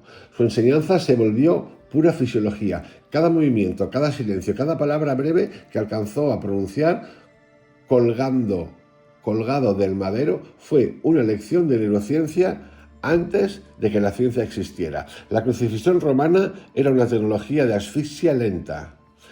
No mataba desangrando ni de golpe, sino de colapso respiratorio progresivo. Al quedar suspendido por los brazos, los músculos del tórax se tensan y el diafragma no puede descender. Cada inspiración requiere un esfuerzo violento de tracción sobre los clavos, que a su vez destroza nervios y tendones. La muerte llega por hipoxia, acidosis metabólica y shock hipovolémico. El cerebro, al percibir la falta de oxígeno, activa con furia el tronco encefálico y la amígdala. Pánico respiratorio, sensación de ahogo, pulsos de adrenalina. En condiciones normales, eso desencadena desesperación, convulsión, gritos. Pero los relatos muestran otra escena: breves palabras, largos silencios y una calma casi imposible. Desde la neurociencia esto sugiere un fenómeno extraordinario: regulación prefrontal bajo asfixia. Algo que solo puede lograrse en individuos con entrenamiento extremo en atención y desapego del cuerpo. Jesús había preparado su mente para ese momento, no para soportarlo, sino para atravesarlo con lucidez. Su vida entera, el ayuno, la soledad, la oración, había fortalecido su capacidad de observar sin reaccionar. Cuando llegó el dolor, su conciencia ya sabía cómo no resistirse. En el sufrimiento extremo, la amígdala suele dominar: miedo, desesperación, rabia. Pero en ciertas experiencias meditativas y místicas se documenta un patrón inverso, una disolución del yo personal y una reducción de la respuesta de miedo, acompañadas de un estado de claridad anómala. Pacientes en experiencias cercanas a la muerte y monjes en absorciones profundas describen lo mismo: el cuerpo se quema, pero algo observa sin sufrir. Jesús parece haber alcanzado esa zona, la mente que presencia su propio dolor sin identificarse con él. Desde la biología, esto corresponde a una activación inusual del córtex prefrontal dorsolateral y de giro cingulado anterior, regiones que inhiben la percepción subjetiva del dolor mediante circuitos opioides endógenos. La aceptación radical, lo que él llamaba entrega al Padre, no es sumisión teológica, sino un comando interno que apaga la alarma límbica. El perdón, en ese contexto, no es gesto moral, sino mecanismo neurofisiológico de liberación. Al no generar odio, el cerebro no amplifica la descarga de cortisol ni el ciclo del sufrimiento. El amor, literalmente, amortigua el dolor. La hipoxia, falta de oxígeno, produce alteraciones perceptivas, túneles de luz, sensación de trascendencia, disolución del yo. Estas experiencias, hoy documentadas en pilotos de aviación, alpinistas o pacientes clínicos, se acompañan de una liberación masiva de endorfinas y de serotonina que inducen a una calma luminosa. Es posible que en los últimos minutos de Jesús, esa quietud inexplicable en medio de la asfixia correspondan a un estado neuroquímico similar, una expansión de conciencia inducida por hipoxia controlada. En términos, vamos a llamarlos espirituales, la tradición lo interpretó como unión con lo divino. En términos neurológicos, puede describirse como la fusión del observador y lo observado. El cese del conflicto entre cuerpo y mente. El dolor se vuelve energía pura, la percepción se abre, el tiempo desaparece. No es evasión, es el colapso del yo narrativo ante la inminencia del fin. Y el mensaje va más allá de la cruz. El mensaje tiene que ver con nosotros cuando enfermamos, o los tipos de enfermedades, o lo que nos pasa emocionalmente, cada uno con lo suyo, en sus circunstancias. La vida se ha puesto bastante complicada hoy en día. ¿Cómo tratamos el dolor o lo que nos ocurre? Y como veréis, uno tiene la capacidad de sanación. Pero, como he dicho tantas veces, lo importante para el ser humano, por lo menos para mí, es entender el proceso de la muerte. ¿Qué es la muerte? Y ahí se apaga todo. El día que lleguemos a entender eso, se acaba el rollo.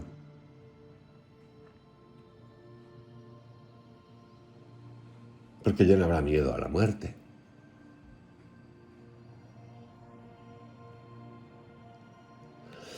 Las últimas palabras atribuidas a Jesús, Padre, perdónalos, condensan todo un sistema nervioso de incoherencia. Pronunciar esa frase en medio de la agonía implica que la red de empatía estaba aún activa, no destruida. El circuito amígdala prefrontal permaneció integrado hasta el último instante. El cerebro, en vez de colapsar en miedo, respondió con empatía funcional. Eso no es humano en el sentido ordinario, es el límite de la neuroplasticidad emocional. Desde la ciencia de la compasión, ese estado se llama resonancia integrativa. El organismo está en un patrón en el que la percepción del sufrimiento ajeno y propio se funden en una sola energía sin aversión. El sistema nervioso, en lugar de resistir, se rinde a la unidad de la experiencia. Esa rendición no es derrota, es fisiología trascendida. En la cruz, Jesús no predicó con palabras, lo hizo con su sistema nervioso. Cada respiración truncada, cada silencio, cada mirada eran una lección viviente sobre la capacidad humana de mantener coherencia bajo destrucción.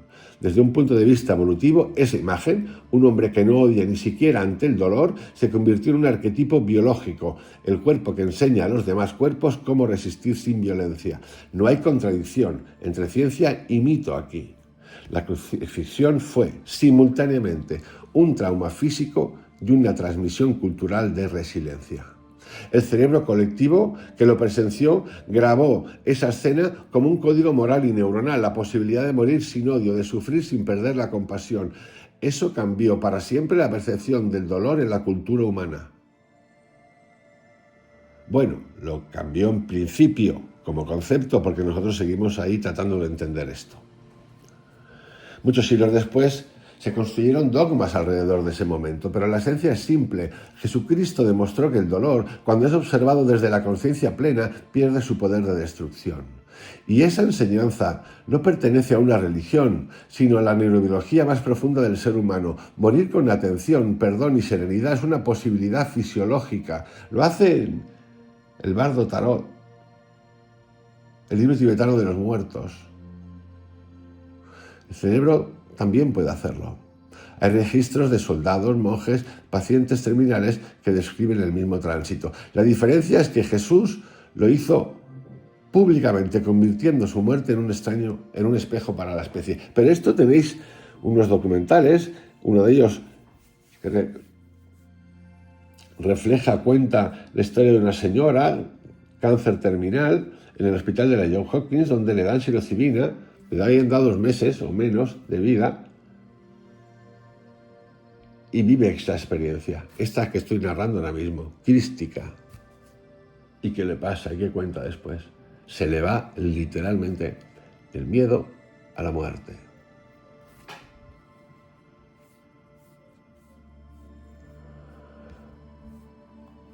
Ningún recuerdo humano es fiel.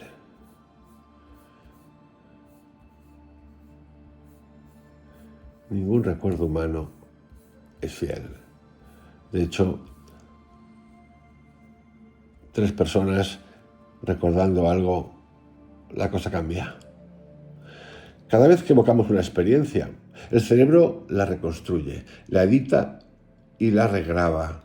La memoria no es un archivo, es un proceso creativo. Por eso toda historia, personal o colectiva, se transforma al contarse. En el caso de Jesús, ese fenómeno alcanzó proporciones cósmicas. Una vida concreta se volvió arquitectura simbólica universal. Durante los primeros 40 años tras su muerte, nada se escribió. El mensaje circulaba por tradición oral, un sistema de transmisión basado en ritmo, emoción y repetición. La oralidad tiene una virtud: preserva la esencia, pero también un riesgo: distorsiona la literalidad. Los oyentes recuerdan no lo exacto, sino lo significativo. El cerebro selecciona lo que más activa su sistema límbico: asombro, esperanza, miedo, ternura y su primero neutro. Por eso las parábolas sobrevivieron casi intactas, activaban emoción y visualidad, mientras que los detalles biográficos se perdieron o reinventaron. La neurociencia de la memoria muestra que los recuerdos con carga emocional liberan noradrenalina y dopamina, que fortalecen la consolidación sináptica en el hipocampo. El resto se disuelve. Jesucristo fue recordado no como un hombre, sino como una resonancia emocional. El tono de su voz, la calma que transmitía, las palabras que abrían horizontes. La tradición oral transformó esa experiencia sensorial en un relato sagrado. El cerebro colectivo reconstruyó al maestro con los materiales del mito. Cada generación que repite una historia no la copia, la reinterpreta desde su propio contexto. El cerebro humano tiende a llenar los vacíos de información con patrones conocidos. Así, los oyentes del siglo I, formados en el lenguaje simbólico judío, helenístico y mesopotámico, proyectaron sobre Jesús las figuras que su mente colectiva reconocía: el profeta, el Hijo de Dios, el Redentor, el Logos. Su memoria individual se integró en los esquemas narrativos arquetípicos de su época. Este fenómeno está bien documentado en la psicología cognitiva, se llama reconstrucción semántica. Cuando la mente recuerda, no reactiva una grabación, sino un concepto, y el concepto se adapta al marco cultural vigente. Jesucristo dejó una huella tan potente en el sistema nervioso emocional de sus discípulos que al tratar de explicarla, el cerebro recurrió a metáforas teológicas. El lenguaje no alcanzaba, el mito era el único formato capaz de contener aquella intensidad. Con el paso de los siglos, los recuerdos emocionales se solidificaron en dogmas. La experiencia subjetiva de conexión, la presencia viva que sentían quienes lo habían conocido, se tradujo en fórmulas teológicas: Dios hecho carne, resurrección, Espíritu Santo. Lo que había sido una realidad neurofenomenológica, una expansión de conciencia compartida, se transformó en ontología religiosa. El cerebro, incapaz de explicar el misterio interior, lo proyectó hacia afuera. La teología no nació del engaño, sino de la necesidad cognitiva de dar forma al inefable. Cuando una experiencia supera el lenguaje, la mente lo encapsula en símbolos. Así se construyeron los evangelios, como intentos de traducir al plano narrativo algo que fue esencialmente una experiencia de coherencia emocional colectiva. Y después, años después, tiro después, 2, 3, 4 y pa'lante, es cuando comienza. Dado el movimiento de arrastre que tiene, la cantidad de seguidores, el impacto en la geografía, en lo social, en lo político, que toma el cristianismo, es cuando de repente, al ver tanto poder, entra el retoque. El recuerdo no se hereda genéticamente, pero sus efectos sí. El trauma o la excitación de una generación se codifican en patrones de crianza, tonos de voz, gestos y relatos. De ese modo, la emoción que produjo Jesús en sus contemporáneos se transmitió epigenéticamente a lo largo de siglos, una huella afectiva más que ideológica. Por eso su figura no desapareció con el tiempo, mutó. Pero os digo más, si no hubiese existido, que no lo sabemos, solamente la repetición del relato actúa epigenéticamente también en el recuerdo y nos llega hasta hoy. Así. La neurociencia afectiva demuestra que el recuerdo emocional colectivo se comparta como una red autorreforzante. De esto y algo parecido es de lo que habla Carl Jung. Cuanto más se evoca, más se consolida. Las liturgias, los cantos, los rezos repiten, generación tras generación, la misma emoción original. No es memoria histórica, es memoria sensorial perpetuada y puede ser incorrecta, por cierto. La humanidad sigue recordando no lo que ocurrió, sino lo que sintió. Desde una perspectiva evolutiva, los mitos son dispositivos de transmisión de aprendizaje emocional. Codifican estrategias de supervivencia en forma de relato. El mito de Jesús, el hombre que no respondió con violencia al dolor, preserva en la especie la lección de que la compasión puede neutralizar el miedo. Por eso el relato perdura, porque tiene valor adaptativo, más allá de que nosotros nunca lo hayamos entendido. Algo pasó en el camino. Las civilizaciones no guardan historias arbitrarias, guardan las que reorganizan el sistema nervioso colectivo en dirección a la cooperación. La figura de Jesús, incluso despojada de su dimensión teológica, cumple esta función: reprogramar la respuesta humana al sufrimiento.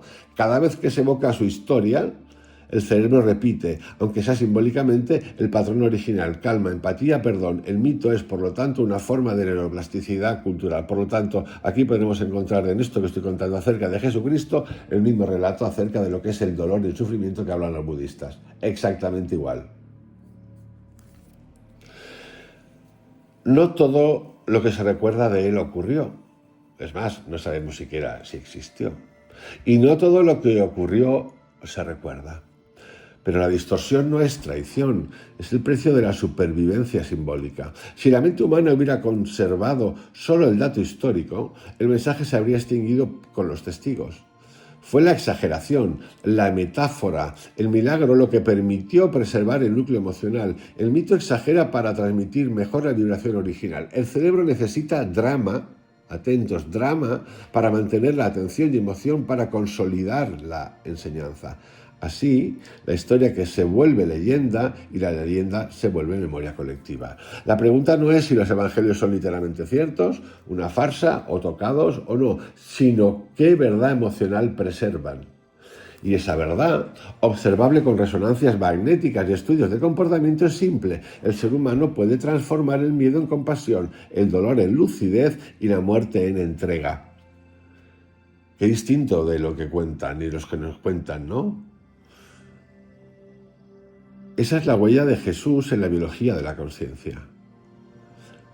Pero no estamos ahí, ni hemos estado nunca ahí. Por eso nuestra salud mental está como está. Porque nadie te va a contar esto así. Bueno, hay gente que lo cuenta, pero somos pocos.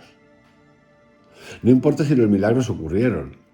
La mutación neuronal sí ocurrió. La humanidad aprendió a imaginar un modo distinto de sentir. Esto lo cuenta Patanjali. Con los siddhis vais a experimentar cosas que podéis hacer, pero no darle importancia. Por eso digo, no importa si hubo milagros o no. Lo importante es la mutación neuronal.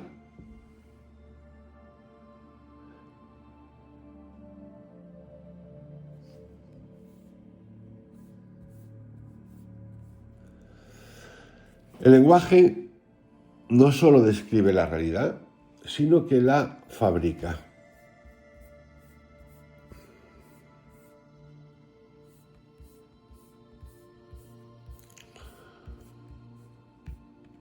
Cada palabra encierra un modo de pensar, una fisiología del significado. Por eso, traducir no es trasladar, es reconstruir. De hecho, traducir es traditor, el que traiciona. Es reconstruir el mundo en otra red neuronal. Y en el caso de Jesús, ese tránsito semántico fue fundamental. El paso del arameo, su lengua viva, emotiva, concreta, al griego filosófico y de ahí al latín jurídico y al español moralista, modificó profundamente la textura cognitiva del mensaje original. Lo que comenzó como una enseñanza de liberación interna, compasión y conciencia se convirtió con el tiempo en una doctrina conceptual sobre obediencia, culpa y pecado. El cambio de palabras cambió el cerebro colectivo que las interpretaba. El arameo, lengua semítica, es sensorial, visceral, hecha de imágenes y ritmos. No habla de ideas abstractas, sino de movimientos de energía interna. En arameo, las palabras claves del mensaje de Jesús no eran categorías teológicas, sino verbos de experiencia. Por ejemplo, ruach, espíritu, significa literalmente aliento, soplo, respiración vital. No designa una sustancia metafísica, sino el flujo que anima el cuerpo. Malchuta Dalaja, el reino de Dios, no alude a un lugar, sino a un estado de armonía interior, la vibración en la que todo se siente en orden. Slama, paz, no significa ausencia de conflicto, sino plenitud y coherencia, un cuerpo-mente sin división. Esas palabras, dichas en su contexto, activaban directamente el cuerpo de los oyentes, no su intelecto. Despertaban sensaciones físicas, respiratorias y emocionales. El mensaje era somático, una pedagogía del sentir, no del pensar. Cuando el Evangelio pasó al griego, el idioma del logos y la abstracción, ese universo sensorial se transformó. Ruach se tradujo como neuma, malchuta como basileia, slama como eirene. Todas palabras filosóficamente cargadas, alejadas del cuerpo. El espíritu se convirtió en concepto. El reino en idea política o moral, la paz en estado idealizado. La neurociencia cognitiva demuestra que las lenguas concretas y sensoriales activan más la corteza motora y somatosensorial, mientras que las lenguas abstractas estimulan áreas analíticas prefrontales. En ese paso del arameo al griego, el mensaje pasó del cuerpo al intelecto, perdió su vibración fisiológica y se volvió idea. El siguiente salto del griego al latín fue aún más determinante. El latín es una lengua jurídica y administrativa. Sus raíces no buscan la emoción ni la intuición, sino la precisión de la norma. El pensamiento romano tradujo lo espiritual en categorías de derecho y de castigo. Así, amartía, que en griego significa errar el blanco, una metáfora del aprendizaje, se tradujo como peccatum, pecado, falta, delito. Una metáfora de crecimiento se transformó en una condena moral. Y metanoia, que en el griego de los discípulos significaba cambio de mente, ampliación de la percepción, se convirtió en penitentia. Penitencia, arrepentimiento doloroso. Con esas dos palabras el lenguaje reprogramó la emoción. El oyente dejó de sentir posibilidad de transformación para sentir culpa. La corteza prefrontal dejó de activarse en modo exploración y se activó en modo castigo. El mensaje dejó de ser neuroplasticidad y se volvió obediencia emocional. La Iglesia primitiva, al adoptar el latín como lengua sagrada, consolidó esa distorsión semántica. La palabra se institucionalizó, el verbo se congeló. El lenguaje del cambio interior se volvió sistema de control exterior. Durante siglos, el mensaje siguió traducido, reinterpretado, adaptado. Cada idioma le añadió sus sesgos culturales. El castellano medieval, cargado de connotaciones de culpa, obediencia y dualismo, terminó por codificar el cristianismo como una psicología moral del bien y del mal, más que como un mapa de conciencia. El cerebro humano, expuesto durante generaciones a esas traducciones, asimiló las palabras como programas mentales. Cielo, infierno, salvación, juicio, redención. No son solo conceptos, son constructos neurolingüísticos que activan circuitos específicos de recompensa o amenaza. El resultado fue un cristianismo emocionalmente condicionado, que ya no era cristianismo, sino catolicismo. La amígdala del creyente responde a pecado como a peligro y su sistema dopaminérgico responde a salvación como alivio.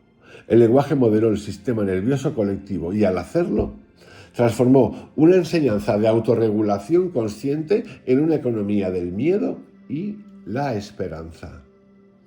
La palabra de Dios misma cambió de campo semántico. En arameo, alaya o Eloá significa la unidad de todo lo que existe, el ser que vibra en todas las cosas. En griego, theos introdujo la noción de entidad separada. En latín, deus la consolidó como figura jerárquica. El cerebro pasó de concebir una presencia inmanente a imaginar un poder trascendente. Esa pequeña mutación semántica generó una gran mutación cognitiva. La conciencia humana dejó de sentirse parte del todo y comenzó a sentirse observada desde fuera. Neuropsicológicamente, esto activó patrones de ansiedad moral y sumisión, al igual que ocurre en contextos de autoridad externa. El sistema nervioso perdió autonomía espiritual, el yo interno se convirtió en superyo y el hombre, en lugar de sentirse uno con la totalidad, se percibió culpable ante ella. Las palabras que repetimos durante siglos alteran la arquitectura del cerebro. Cada vez que una comunidad pronuncia los mismos conceptos, se consolidan redes neuronales culturales. El cristianismo institucional, con su léxico traducido y reinterpretado, generó una neuroplasticidad moral distinta de la original. Ya no se centraba en la atención o la compasión, sino en la obediencia y la culpa. Sin embargo, bajo las capas de traducción, el núcleo vibracional permanece. Cada vez que alguien dice paz, amor, luz, aunque no entienda el arameo, su cuerpo recuerda la presencia de la frecuencia original. El significado puede distorsionarse, pero la emoción subsiste. El lenguaje es mutable, pero la vibración afectiva que la originó, esa sensación de presencia, compasión y silencio, atraviesa las fronteras semánticas. En cierto modo, toda la historia de la religión cristiana puede leerse como una lucha entre dos redes cerebrales: la red del miedo, alimentada por tradiciones y traducciones punitivas, y la red de la compasión, alimentada por el recuerdo corporal del mensaje original. Y el futuro espiritual de la humanidad dependerá de cuál, y depende de esas dos redes prevalezca. Y ya os digo que la que prevalece y ha prevalecido y sigue prevaleciendo es la punitiva. El lenguaje es el verdadero campo de batalla de la conciencia. Jesucristo habló en un idioma que vibraba con la respiración del mundo, pero la historia, al traducirlo, fue reemplazando la experiencia por concepto, el verbo por sustantivo, el sentir por el pensar. Aún así, su mensaje sobrevive, escondido entre las sílabas, esperando ser redescubierto no con la mente, sino con el cuerpo que escucha, porque entenderlo no es cuestión de filología, sino de neuropercepción. Hay que volver a sentir las palabras como Él las pronunció, no Dios, sino Alá. El todo respirando en ti, no reino de los cielos, sino Malchuta, la coherencia interna de lo que eres, no paz, sino Slama, el silencio pleno que aparece cuando el miedo cesa. Traducir de vuelta no es tarea de eruditos, es tarea del cuerpo consciente. Solo cuando recuperemos la vibración original del lenguaje, el mensaje volverá a ser lo que fue, una enseñanza para el sistema nervioso humano, no para los dogmas. En resumen, queridos amigos, nos estamos yendo al infinito y más allá, casi a 2 horas ya de audio. Y es momento de hacer una revisión, concluir expandiendo este audio tan original, porque lo es. Cada época produce un tipo distinto de mente. La mayoría de los seres humanos viven prisioneros del mismo circuito: miedo, deseo, defensa, repetición. Pero de tanto en tanto surge una conciencia que rompe el bucle. Jesucristo de Nazaret fue una de ellas. Su singularidad no fue mágica, fue neurológica, emocional, lingüística y cultural. Representó una reorganización completa del modo en que el cerebro humano puede relacionarse con el dolor, con el otro y consigo mismo. A lo largo de este estudio de hoy hemos visto que su mente operaba con una coherencia excepcional, resultado de 3 ejes biológicos fundamentales: la regulación emocional profunda, el control de arriba abajo de su corteza prefrontal sobre los centros límbicos le permitían mantener serenidad, incluso bajo amenaza física o humillación. En él, la compasión no era un sentimiento, sino un modo de organización nerviosa que transformaba el miedo en empatía activa. 2. Atención interior entrenada. Sus prácticas de soledad, oración y ayuno fortalecieron la red atencional y redujeron la identificación con el pensamiento reactivo. Alcanzó un equilibrio entre la red de atención enfocada y la red por defecto, la DMN, generando un estado de conciencia expandida, lúcida y sin ego central. Y aquí lo que nos falta saber es de dónde lo sacó, quién lo formó. Venía ya así. Y 3, plasticidad moral y empatía cognitiva. Su lenguaje parabólico y su pensamiento analógico estimulaban las regiones temporoparietales asociadas a la teoría de la mente. Podía sentir y pensar desde el punto de vista del otro sin perder su propio eje. En conjunto, estos rasgos, la regulación emocional profunda, la atención interior entrenada y la plasticidad moral y empatía cognitiva, conforman lo que podríamos llamar una mente coherente, un sistema nervioso que no reacciona por miedo ni deseo, sino que responde desde la atención plena. Esa coherencia interna, más que cualquier otro milagro externo, fue la fuente real de su poder transformador. Desde una perspectiva neuroevolutiva, Jesucristo encarna el paso del Homo reactivo al Homo compassivus, un ser que no lucha por dominar el entorno, sino por armonizarse con él. Su sistema nervioso demostró que el cerebro humano puede reprogramar sus circuitos de agresión y miedo mediante el entrenamiento emocional. En términos actuales, fue un ejemplo extremo de neuroplasticidad moral, la capacidad de transformar el trauma en empatía, el dolor en lucidez, la amenaza en apertura. Esa capacidad no desapareció con él, quedó inscrita en la especie como potencial latente. Es entrada al yo interior que queremos, a tu fuente. Cada vez que un ser humano responde con calma ante la violencia, su cerebro reactiva el mismo patrón que él inauguró. La firma cognitiva de Jesús se sostiene en 3 vectores inseparables: un lenguaje simbólico, una emoción regulada, una energía corporal consciente. El lenguaje simbólico es el que usó ese poder metafórico del habla para modificar estados mentales colectivos. Sus parábolas eran algoritmos emocionales diseñados para activar la empatía y el insight moral. La emoción regulada practicó una compasión no reactiva que mantenía la amígdala bajo control, permitiendo actuar sin miedo ni ira. Era un cerebro que respondía con amor, no con impulso. Energía corporal consciente. A través de la respiración, el silencio y la atención, integró cuerpo y mente en un solo flujo de coherencia bioeléctrica. Su presencia generaba sincronía fisiológica en los demás, paz tangible, contagiosa. Estas 3 fuerzas, palabra, emoción, energía, formaron una tecnología de la conciencia anterior a cualquier sistema. Marcó, por decirlo de alguna manera, el origen al que nosotros queremos ir constantemente. Jesucristo no fundó una religión. Jesucristo reveló un diseño neuronal donde trabajar, lleno de energía y vibración. La posterior mitificación no borró su verdad, sino que la amplificó en un lenguaje simbólico. El mito de su muerte y resurrección es, visto desde la neurociencia, porque de esto va este audio hoy, una metáfora del cerebro regenerándose, la mente que muere a su miedo y renace en percepción expandida. Por eso su historia sigue viva, porque encarna un proceso que cada ser humano puede repetir internamente. El Cristo no es una entidad externa, es el patrón neuronal de coherencia compasiva disponible en cualquier cerebro humano. La crucifixión y la resurrección son mapas del sistema nervioso en transformación, el dolor como colapso del viejo circuito, la entrega como activación del nuevo, la calma como señal de reorganización. Comprender a Jesucristo desde la neurociencia no reduce su grandeza, la revela. Nos muestra que la espiritualidad no es creencia, sino una función avanzada del cerebro humano. Su legado no es teológico, sino cognitivo. Demuestra que el sufrimiento puede observarse sin miedo y que la compasión es el estado de mayor inteligencia posible.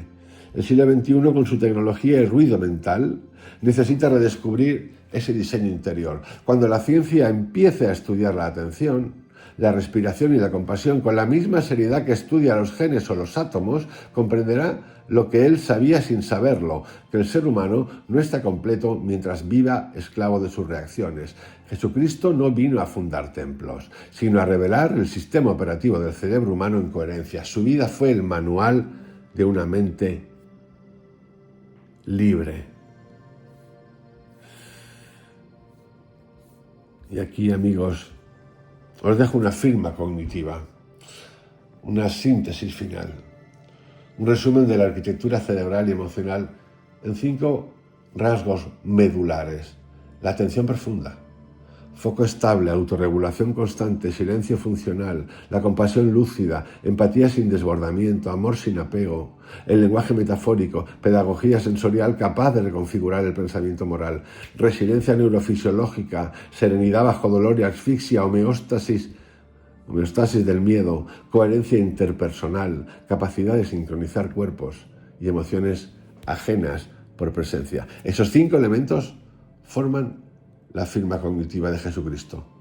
Una estructura mental que integra emoción, atención y energía en un mismo estado de conciencia funcional. No es un ideal inalcanzable, es un mapa evolutivo. Está inscrito en nuestra biología como posibilidad latente. Lo que la historia llama divinidad podría ser simplemente un grado superior de integración neuronal. La mente que no reacciona, que no se divide, que observa y ama sin esfuerzo, no es sobrenatural, es plenamente humana. Jesucristo fue la demostración viva de esa posibilidad. Su enseñanza no fue cree en mí, sino haz lo que yo hago con tu mente. La ciencia del futuro, si logra unir biología, conciencia y ética, redescubrirá en sus palabras no religión, sino ingeniería emocional y cognitiva. Y cuando esto ocurra, el mito y la ciencia dejarán de oponerse, porque ambos buscarán lo mismo, la liberación del sufrimiento a través de la lucidez. Esa es la herencia real del hombre de Galilea, Jesucristo. Un sistema nervioso que aprendió a permanecer despierto en medio del dolor y al hacerlo encendió en el cerebro de toda la especie la memoria de lo que significa estar verdaderamente vivo. Y aquí, queridos amigos, pongo este punto y final, que va a ser también seguido, porque voy a hacer lo mismo, lo tengo ya preparado, con Buda. Y luego vamos a compararlos desde la neurociencia. Y voy a meter alguno más interesante. Vamos a meter a Yogananda. Y vamos a meter a algún artista que otro también. A Osho. Y vamos a meter a un pintor, a Dalí, para tener un conjunto de visiones acerca de cómo la neurociencia nos habla de lo que nunca nos explicaron los anteriores y que fue modificado, transformado y deteriorado como mensaje esencial. Os envío un abrazo, que tengáis un excelente día. Hasta mañana.